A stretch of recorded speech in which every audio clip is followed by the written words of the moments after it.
संकल्प में आपका स्वागत है। देखिए मैं आज ये 2026 का एचएम पब्लिकेशन का आंसर पेपर सॉल्व करवाऊँगा। ये देखिए क्लास 10th का है, मैथमेटिक्स का है। विश्वास मानिए ये जो जितने सारे के सारे पेपर मैं करवाऊँगा, अगर वो कर लिया तो उसका मान लीजिए 70 में 70 मार्क्स पूरे आ जाएँगे, क्योंकि 70 मार्क्स का ही पेपर होता है। देखिए 70 मार्क्स का पेपर होगा, बाकी 30 नंबर स्कूल की तरफ से आपको दिए जाएँगे, प्रोजेक्ट कार्य है। तो 70 के 70 मार्क्स पूरे के पूरे आ जाएँगे, आप विश्वास मानिए। इसलिए मैं करवा रहा हूँ सारे के सारे क्वेश्चन, एक-एक क्वेश्चन को सॉल्व करवाऊँगा, तो आप हमारे चैनल से ज़रूर से जुड़ जाएँ। जैसे सबसे पहले मैं आपको 2025 का क्वेश्चन सॉल्व करवाऊँगा। देखिए जैसे इसमें सारे के सारे पेपर दिए हुए हैं। सबसे पहले मैं आपको 2025 का सॉल्व करवाऊँगा। जैसे देखिए यही है, बीबी का सेट है, सबसे पहले मैं यही को सेट करवाऊँगा आपको सॉल्व। देखिए जैसे पहला क्वेश्चन है कि एक परिमेय संख्या और एक अपरिमेय संख्या का योग क्या होगा? परिमेय संख्या और एक अपरिमेय संख्या को जोड़ना है तो क्या मिलेगा? एक परिमेय संख्या मिलेगा, प्राकृतिक संख्या मिलेगा, पूर्ण संख्या मिलेगा, अपरिमेय संख्या मिलेगा। कैसे मिलेगा? कैसे करेंगे? जैसे देखिए पहला क्वेश्चन है, पहला कह रहा है एक परिमेय संख्या मान लीजिए कोई 2 है, मान लेते हैं अपने मन से। एक अपरिमेय संख्या कोई मान लीजिए √2 है। दोनों को अगर कह रहा है ऐड कर देंगे तो क्या मिलेगा? तो दोनों को जगह अगर ऐड करेंगे, परिमेय संख्या एक अपरिमेय संख्या को अगर ऐड करेंगे तो क्या मिलेगा? ये 2 प्लस √2 जो मिलेगा, ये अपरिमेय संख्या है। क्या है? अपरिमेय संख्या। ये अपरिमेय है।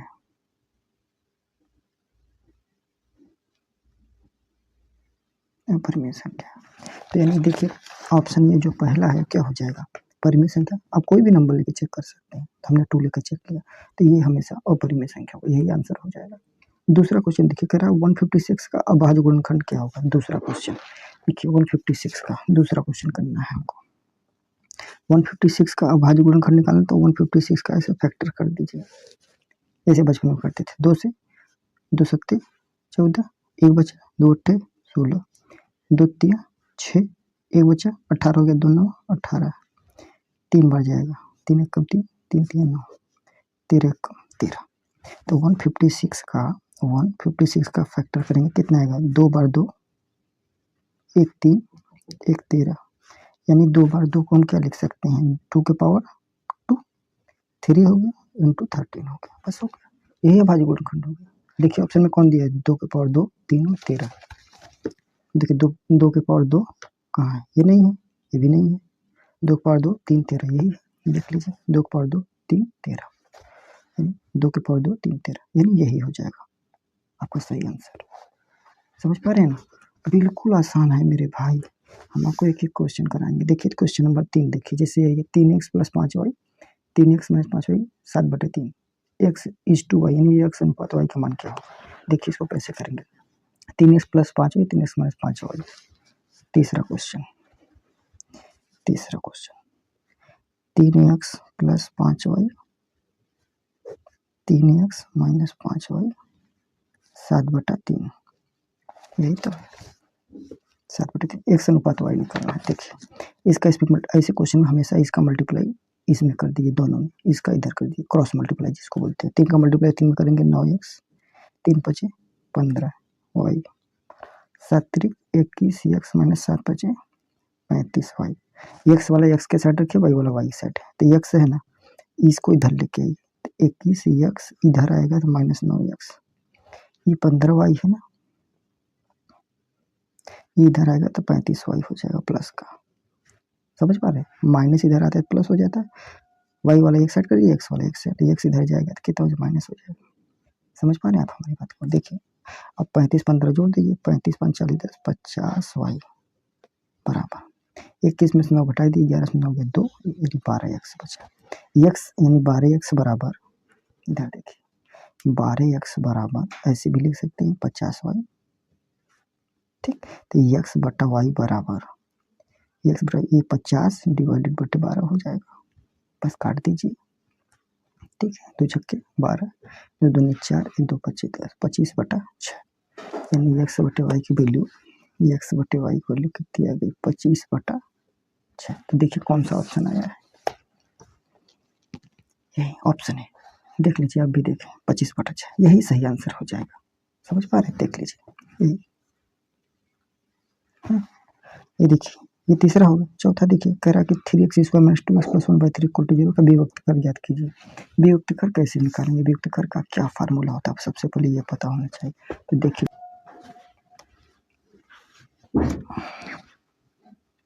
फोर्थ है कितना, 3x² - 2x + 1/3 = 0। ये इसका विभक्त कर निकालना है। तो कैसे निकलेगा ऐसे क्वेश्चन का विभक्त कर, ठीक है। इसका पहले इसमें ऐसे क्वेश्चन है, सबसे पहले इसका मल्टीप्लाई इधर करिए। 3 3 जा 9x² - 3 दूनी 6x + 1, ये बटा 3 हो जाएगा बराबर 0। कभी भी इस टाइप करें तो इसका एक बटा 1 कर दीजिए, इसका मल्टीप्लाई इसमें करेंगे इस वाले नंबर में, तो यही पूरा आएगा 9x² - 6x + 1, और 3 का मल्टीप्लाई 0 करके 0 हो जाएगा। तो विभक्त कर निकालने का फार्मूला होता है ये ax² + bx + c बराबर 0 के रूप का है। तो इसका कंपेरिजन इससे करिए। देखिए यहाँ x² के बगल में 9 है, यहाँ x² बगल में a है, यानी a की वैल्यू कितनी हो जाएगी 9। यहाँ x का कोफिशिएंट -6 है, यहाँ x का कोफिशिएंट b है, यानी b की वैल्यू -6 हो जाएगी। यहाँ कांस्टेंट 1 है, यहाँ कांस्टेंट c, यानी c की वैल्यू कितनी हो जाएगी 1 हो जाएगी, ठीक है। तो कभी भी देखिए विभक्त कर पूछा है, विभक्त कर का फार्मूला होता है d बराबर होता है b² - 4ac = 0 होता है, ठीक है। यानी b² कितना है, b की वैल्यू -6 है, तो -6 का स्क्वायर -4, a की वैल्यू कितनी है 9 है कि नहीं, ठीक है 9 होती है, और c की वैल्यू कितनी है, c की वैल्यू है 1, यही d की वैल्यू आएगा, ठीक है। विभक्त का निकालना है, d निकालना है, तो d की वैल्यू कितनी हो जाएगी, सॉरी यहाँ 0 नहीं होगा, बस इतना। तो d की वैल्यू 36 हो जाएगा, -9 × 36, तो d की वैल्यू कितनी आ गई, 36 का 0, यानी d की वैल्यू यही 0 हो जाएगा। देखिए यही 0, यानी विभक्त कर कितना हो जाएगा 0। समझ पा रहे हैं आप हमारी बात, देखिए कितना आसान है। बस ये विभक्त कर का फार्मूला यही होता है, ये रख दीजिए आ जाएगा आंसर, है ना। फिफ्थ क्वेश्चन देखिए, फिफ्थ क्वेश्चन ये है, करेक्ट निम्नलिखित सारणी का माध्य होगा, वर्ग अंतराल दिया है, बारंबारता दिया है, माध्य निकालना है। तो जान लीजिए इस टाइप का क्वेश्चन आएगा ही आएगा। तो फिफ्थ नंबर का है वर्ग अंतराल और बारंबारता। फिफ्थ नंबर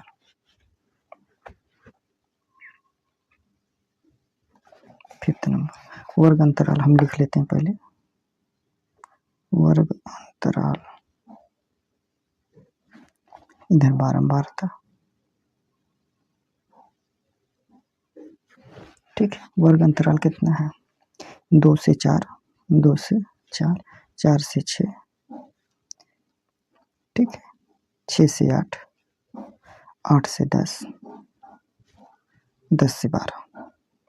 देखिए इसमें दिया है वही लिख रहे हैं, 2 से 4, 4 से 6, 6 से 8, 8 से 10, 10 से 12, वर्ग अंतराल लिख लिए। फिर बारंबारता लिखेंगे 2 4 7 3 4, 2 4 7 3 4, 7 3 4, इसी में दिया है, देख लीजिए यही लिखे 2 4 7 3 4, इतना तो दिया ही। अब हम क्या करेंगे, कभी भी माध्य अगर निकालना हो, वर्ग अंतराल और बारंबारता दिया हो, तो सबसे पहले ऐसे लिख लीजिए, पहले वर्ग अंतराल लिखिए फिर बारंबारता लिखिए, फिर इसका मध्यमान, बारंबारता को f से रिप्रेजेंट करते हैं, किससे रिप्रेजेंट करते हैं, f से। फिर इसका मध्यमान निकालिए, मध्यमान कैसे निकालते हैं, मध्यमान इसको बोलते हैं xi, इसको बोलते हैं fi। मध्यमान कैसे निकालेंगे, जो वर्ग अंतराल दिया है दोनों को ऐड करके 2 से डिवाइड कर दीजिए, 4 2 6, 6 में 2 से भाग दे दीजिए, कितना आ जाएगा 3, ठीक है। इसका निकालना है मध्यमान, तो 6 4 10, 10 को 2 से डिवाइड कर दीजिए, जोड़ के 2 से डिवाइड, 6 4 10, 10 में 2 से डिवाइड कर दीजिए, तो कितना आ जाएगा 5, 8 6 14, 14 में 2 से डिवाइड कर दीजिए, 8 14 में 2 से डिवाइड करेंगे तो 7 14 7 आ जाएगा, 10 7 18, 18 2 से डिवाइड करके 9 आ जाएगा, 12 10 22 में से 2 से डिवाइड कर देंगे 11 आ जाएगा, एफ एक्स आ गया। अब यहाँ एफ इंटू एक्स निकालेंगे, तो देखिए एफ, ये पूरा एफ है, ये एक्स है, तो एफ का मल्टीप्लाई एक्स में करेंगे तो एफ एक्स आ गया, इसका मल्टीप्लाई इसमें करेंगे 3 2 6, 4 5 20, 7 7 49, 9 त्रिक 27, 11 चौक 44। तो ये देखिए इस टाइप का आ गया। ये एफ एक्स है, सबको जोड़ दीजिए। तो इसको जब सब जोड़ेंगे तो इसको बोलेंगे समेशन एफ एक्स पढ़ेंगे। समेशन का मतलब जो एफ एक्स को मल्टीप्लाई करके सबको जोड़ने पर इसको बोलते हैं एफ समेशन, इसको बोलते हैं summation F x. Summation F x सबको जोड़ दीजिए, इसको जोड़िए सबको। 9 6 15, 15 4 19, 20 6 26 का 6, 2 कैरी 4 2 6 2 8 4 12 2 14, 146। और ये जोड़ दीजिए समेशन एफ इसको बोलते हैं, पूरे इसको जोड़ दीजिए। 4 2 6 6 3 9 4 13 13 7 20। कभी भी ऐसा वर्ग अंतराल अगर दिया रहे, वर्ग अंतराल दिया रहे, बारंबारता दिया रहे, सबसे पहले वर्ग अंतराल लिख लो ये, फिर बारंबारता लिख लो, फिर ये वाला कॉलम बनाओ। बारंबारता को ये फाइल लिख दो, मध्यमान निकालो, मध्यमान निकाल के दोनों को ऐड करके 2 से डिवाइड कर दो, ये नंबर आ जाएगा। इसी तरह सबका निकाल लीजिए। फिर एफ का एक्स से मल्टीप्लाई कर देगी, इसका मल्टीप्लाई इसमें कर देगी, आएगा इसका इसमें करिए, इसका इसमें कीजिए, इसका इसमें कीजिए, है कि नहीं। अब देखिए पूछ रहा है कि माध्य निकालना है। माध्य निकालना, माध्य का फार्मूला होता है, यहाँ माध्य का फार्मूला लिख दीजिए। माध्य बराबर होता है समेशन एफ एक्स अपान समेशन, समेशन एफ एक्स कितना है 146, समेशन एफ कितना है 20, 2 दहा 20, 2 सत्ते 14, 2 3 6, इतना आ गया। यानी 73 डिवाइडेड बाई 10। इसको 10 से कभी मत डिवाइड, कभी भी 10 से डिवाइड करना रहना, डिवाइड मत करिए, सेम टू सेम नंबर ये उतार लीजिए नीचे। और 10 से डिवाइड करना है ना, एक जीरो है तो एक डिजिट पे इधर से राइट साइड से एक डिजिट पे डेसिमल लगा दीजिए, यहाँ डेसिमल लगा दीजिए, यही आंसर हो गया, बस हो गया माध्य।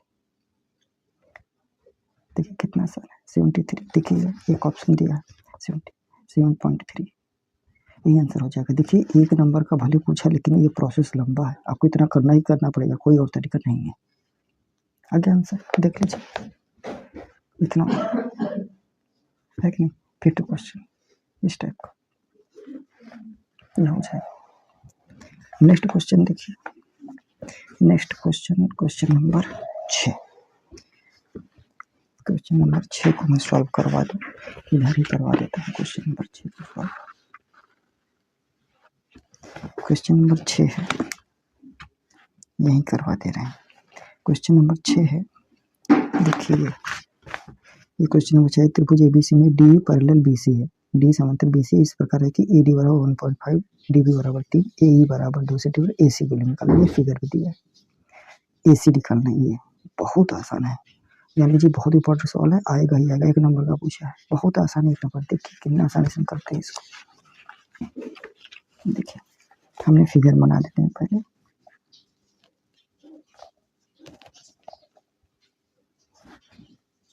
ए B C D E, D E parallel या बी सी दिया है, ए 1.5 दिया है, ए डी 1.5, ए डी दिया है 1.5, ए डी 1.5, डी भी 3 दिया है, ए ई 2 दिया है, कर ए सी निकालिए। थेल्स का प्रमेय होता है जब कोई त्रिभुज ए बी सी में डी पैरेलल बी सी है, तो थेल्स का प्रमेय है इतना A D upon A B, A E upon A C. Thales का प्रमेय तो याद कर लो, इस पे सवाल आएगा ही आएगा। देखिए ए डी अपान ए बी, पहले छोटा वाला फिर बड़ा वाला। देखिए ए डी, ये डी है, डी यहाँ लिखना चाहिए था, मैं सॉरी, है ना। ए डी यानी छोटा वाला फिर पूरा बड़ा वाला, ए डी अपान ए बी बराबर फिर छोटा वाला ए ई अपन ये पूरा बड़ा वाला ए सी। सबकी वैल्यू पुट कर दीजिए, आ जाएगा आंसर। ए डी कितना है, ये 1.5 है, ध्यान दीजिएगा गलत नहीं। ए बी कितना है, ए बी पूरा, ए डी 1.5 है, डी बी 3 है, तो पूरा ऐड करेंगे तो 1.5 में 3 ऐड करेंगे तब नहीं भी आएगा, यानी कि ये 1.5 में 3 ऐड करेंगे कितना हो जाएगा 4.5। ए ई कितना है 2 है, ए सी लिखते हैं, ए सी ही तो निकालना है हमें, बस सॉल्व कर लीजिए। देखिए एक डिजिट डेसिमल ऊपर है, एक डिजिट नीचे था, डेसिमल हट जाएगा।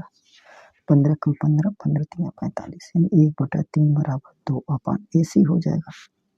हमने बताया था कभी भी जब दो भिन्न इधर दिया फ्रैक्शन दिया हो तो इसका मल्टीप्लाई इधर कर दीजिए, इसका मल्टीप्लाई इधर कर दीजिए, क्रॉस मल्टीप्लाई जिसे बोलते हैं। AC का मल्टीप्लाई 1 में करेंगे तो AC हो जाएगा, 3 का मल्टीप्लाई 2 में करेंगे तो 6 हो जाएगा, यानी यही 6 हो जाएगा आपका आंसर, 6 सेंटीमीटर, यही आंसर हो जाएगा। देख लीजिए ये दिया है, ये 6 सेंटीमीटर, यही सही हो जाएगा। बहुत आसान है मेरे भाई, देख लीजिए इस टाइप का क्वेश्चन। देखिए ये मैंने किया है ना। अब दूसरा क्वेश्चन मैं करा देता हूँ, 7th नंबर कराता हूँ। 7th नंबर क्वेश्चन देखिए कराते हैं। 7th नंबर का क्वेश्चन देखिए क्या है। ये दो बिंदु बीच की दूरी फॉर्म देखिए, बिंदु 2 3 4 1 के बीच की दूरी कैसे निकालें। बहुत आसान, 2 3 और 4 1 के बीच की दूरी, एक नंबर का 2 3। 7th नंबर देखिए यहाँ 2 3 4 1, 2 3 4 1। ऐसे क्वेश्चन को बिंदुओं के बीच की दूरी के लिए बहुत आसान तरीका बताते हैं। इसको मान लीजिए x1, इसको मान लीजिए y1, इसको मान लीजिए x2, इसको मान लीजिए y2। दो बिंदुओं के बीच का फार्मूला होता है d = अंडर रूट में x2 माइनस x1 का होल स्क्वायर, ठीक है, mine plus y2 minus y1 का होल स्क्वायर। तो बस सबकी वैल्यू पुट कर दीजिए, सभी की वैल्यू पुट कर दीजिए। देखिए x2 कितना है, 4 है, 4 लिख दीजिए, माइनस x1 कितना है, 2 है, 2 लिख दीजिए, होल स्क्वायर है, होल स्क्वायर कर दीजिए। ये देखिए y2 कितना है, 1 है, 1 लिख दीजिए, माइनस y1 कितना है, y1 है 3 है, 3 लिख दीजिए, स्क्वायर स्क्वायर कर दीजिए। बस इसको सॉल्व कर दीजिए। 4 में से 2 गया, 2 का स्क्वायर, प्लस 1 में से 3 गया, -2 का स्क्वायर, है ना। 2 का स्क्वायर 4 होता है, -2 का स्क्वायर भी 4 ही होता है। 4 4 कितना हो जाएगा, 8। 8 का स्क्वायर रूट कितना होता है जी, 2√2। नहीं समझ में आ रहा है, इधर कर लीजिए। 8 को ऐसे 2 चौका 8, 2 दूनी 4, 2 का, जिसका पेयर बन जाता है वो बाहर हो जाता है, जिसका पेयर नहीं बनता वो अंदर रहता है रूट के। 2 पेयर बन गया तो एक बार 2 लिख दीजिए, जिसका पेयर नहीं बना उसको रूट के अंदर कर दीजिए। यही देखिए 2√2, देखिए 2√2, ये आंसर हो जाएगा, है कि नहीं, हो गया। 8th वाला क्वेश्चन देखिए, देखिए कितना आसान है मेरे भाई, बहुत आसान है। 8th नंबर देखिए, 8th नंबर ये है कि यदि द्विघात समीकरण 3x² - 12x + m = 0 की मूल बराबर है तो m का मान निकालना है। बहुत आसान है, देखिए 8th नंबर का यही क्वेश्चन है। 3x²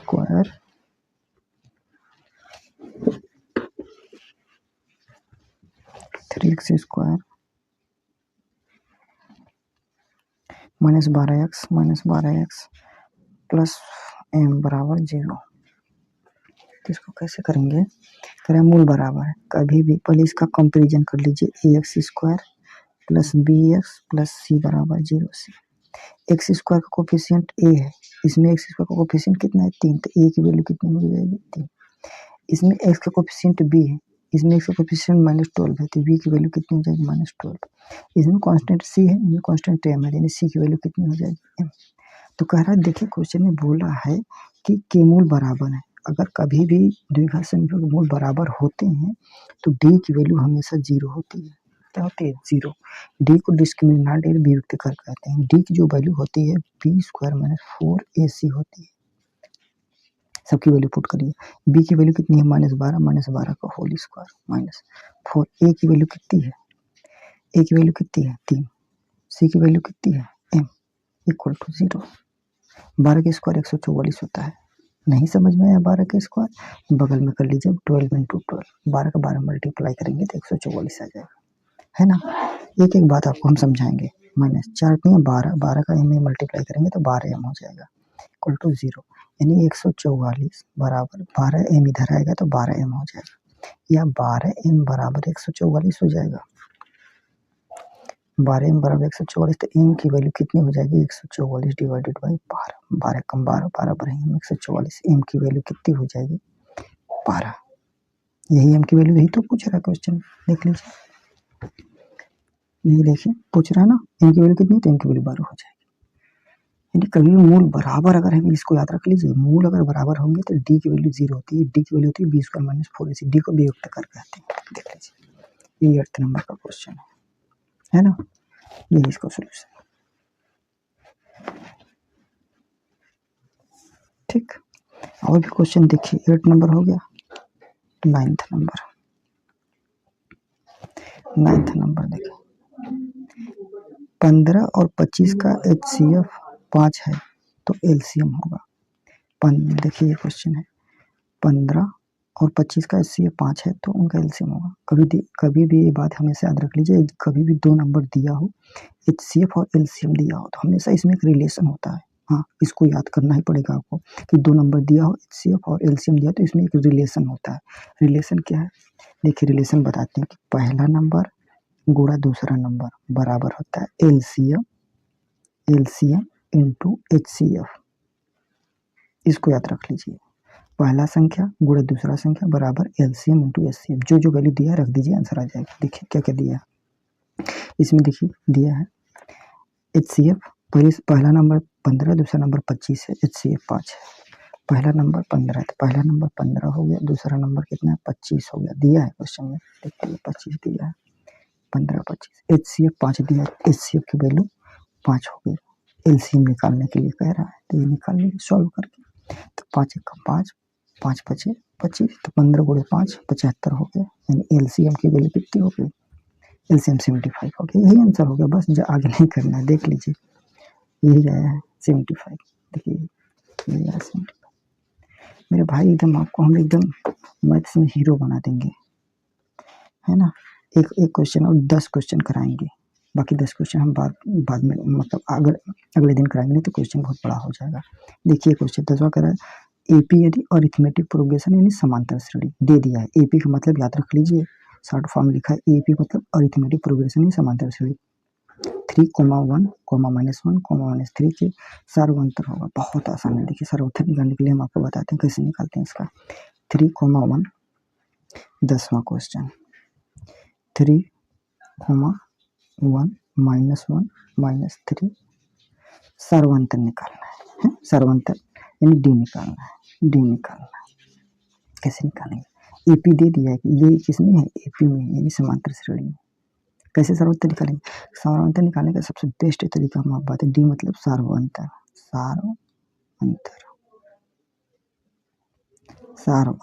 कैसे निकालते हैं, कोई भी नंबर ले लो, उससे ठीक पहले वाला नंबर माइनस कर दीजिए। जैसे ये ले लो, इसके ठीक पहले वाला कौन सा नंबर है, 3 है, तो 1 में से 3 माइनस कर दीजिए, 1 में से 3 माइनस कर दीजिए, 1 में से 3 घटाएंगे तो कितना आ जाएगा, -2 हो गया सार्वंतर, -2 यही होगा आंसर। देख लीजिए ये -2 दिया, कहाँ गया ये -2, है ना। ऐसा नहीं कि इसी में, चाहे जिसमें घटा के देख लीजिए, इसमें से घटाएंगे, -1 में से 1 घटाएंगे, अगर -1 में से अगर घटाएंगे, देख लीजिए -1 में से 1 घटाइए, -1 में से अगर 1 घटाएंगे तब भी देखिए -2 आएगा। चाहे जिसमें से घटा लीजिए, इसमें से घटाएंगे तब भी -3 में से अगर -1 घटाएंगे तो -3 + 1 कितना हो जाएगा, -2। चाहे जिसमें से घटा लीजिए, कोई भी नंबर उससे ठीक पहले वाला नंबर अगर माइनस कर देंगे तो सार्वंतर आता है। तो हम ये वाला नंबर लिए, इससे ठीक पहले वाला नंबर घटा दीजिए, ये लिए तो इससे ठीक पहले वाला उससे घटा दीजिए, ये ले रहे हैं तो इससे ठीक पहले कोई भी घटा देंगे, सार्वंतर आ जाएगा आपका। ये सार्वंतर निकालने का सबसे अच्छा तरीका है। लेकिन ध्यान दीजिएगा, ये ऐसा तभी होगा जब समांतर श्रेणी दिए, एपी यहाँ दिया होना चाहिए, एपी मतलब समांतर श्रेणी दिया हो। तो इसी तरीके से हम और भी अगर अभी आगे के सारे अगर पेपर को सॉल्व करना चाहते हैं, देखिए आगे हम जितने भी क्वेश्चन है अभी ऑब्जेक्टिव पूरा करवाएंगे, सारे के सारे क्वेश्चन करवाएंगे, क्योंकि ज़्यादा बनाएंगे वीडियो लंबा बहुत हो जाएगा। तो आगे हम दूसरे पार्ट में हम क्वेश्चन लाएंगे, सारे ये लॉन्ग क्वेश्चन भी कराएंगे, सारे के सारे क्वेश्चन ये भी कराएंगे, जितने पेपर में सब सवाल आएंगे सारे के सारे क्वेश्चन कराएंगे। देख लीजिए 2025 का है, देख लीजिए सारे के सारे क्वेश्चन कराएंगे। तो इसके लिए आप क्या करेंगे, हमारे चैनल से जरूर से जुड़ जाएं, ताकि हम आने वाले समय में जो भी वीडियो बनाएं आपके पास आसानी से वीडियो हमारा पहुंच सके। तो आप हमारे चैनल से जरूर से जुड़ें, हमारे चैनल को जरूर से सब्सक्राइब करें और वीडियो को एक लाइक जरूर करें, ताकि हमारा हौसला और भी बढ़े, हम आपको और भी बेहतरीन ढंग से क्वेश्चन को सॉल्व कर सकें। Thank you for watching.